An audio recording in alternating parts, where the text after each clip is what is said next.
Hey guys, Zephyr here. So everyone's talking about it. Everyone's hyped up for it like always. And yeah, it's good to know that after all this time, we're finally getting some confirmation on it and even a trailer. In case you're stuck in caveman times, I'm of course referring to what is going to be the biggest video game ever, Grand Theft Auto 6. But here's the thing. I'm scared for GTA 6. And for good reason.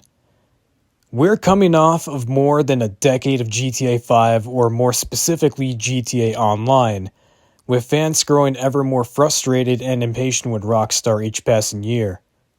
Well, reasonable fans anyway, because I know all the Rockstar fanboys are going to come to their defense like victims of a abusive relationship. But there's no denying that GTA 5 has become one of, if not the biggest video games in history, even surpassing Minecraft on some levels, meaning that the next Grand Theft Auto is going to have a lot to live up to.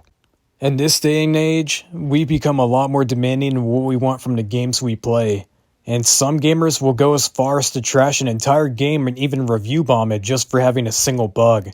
So for Rockstar's sake, GTA 6 will have to become the best video game ever made.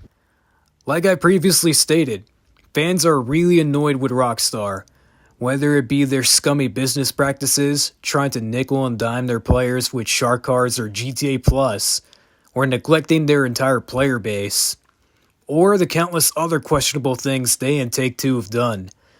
You're probably familiar with the phrase shooting yourself in the foot, right?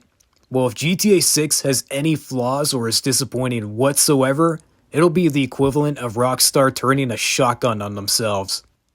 Not to mention that countless people have already given up on them, and if this game sucks, then it'll surely be the final nail in the coffin for Rockstar. Needless to say, gone are the days of the old Rockstar games. Like many companies, they've been corrupted by greed. Just plain and simple, they don't even try to hide it. But there is one more reason why I'm scared for GTA 6, and it has to do with the current state of the world.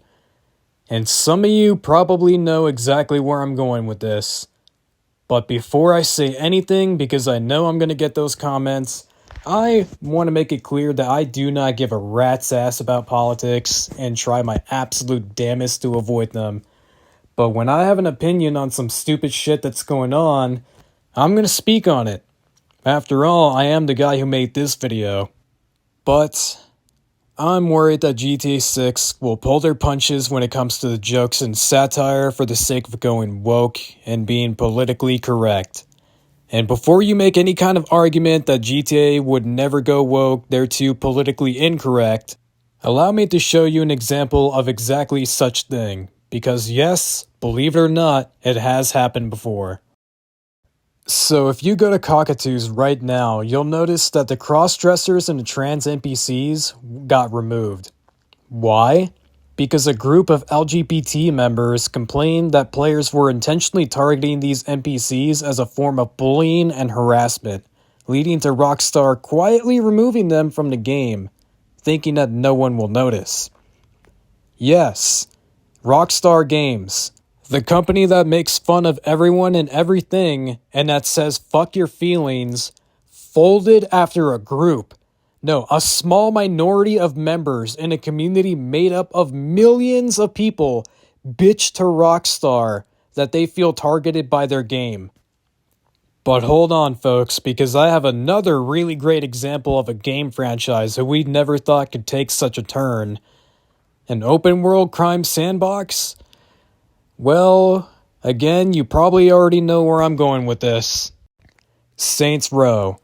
Now, to be fair, the Saints Row series always suffered from an identity crisis because they were always trying so hard to escape GTA's shadow, but the older games are great and full of heart, which is such a drastic turn from what it is now. The older games had soul. They were about gangsters and had a real story to them. Now we have punk-ass hipster college students who want to form a gang to pay their rent. I shouldn't need to explain how insulting that is. And I'm worried that the new GTA game could take the same path. And I call it right now. I already know a lot of you are going to say, bro, relax. GTA 6 is going to be great and it would never stoop to this low.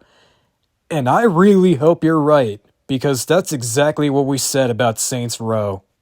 So, sorry for being that guy, but I feel I really needed to put this out there. Again, I'm not trying to create hate for the game, but I just needed to make this as a warning that the game has a very real chance of being exactly the way I described it, which is terrifying to think about. But, what do you guys think? Will GTA 6 be the masterpiece we're all hoping for? Be sure to subscribe and let me know your thoughts down in the comments. And fingers crossed that I'm making this video for no reason.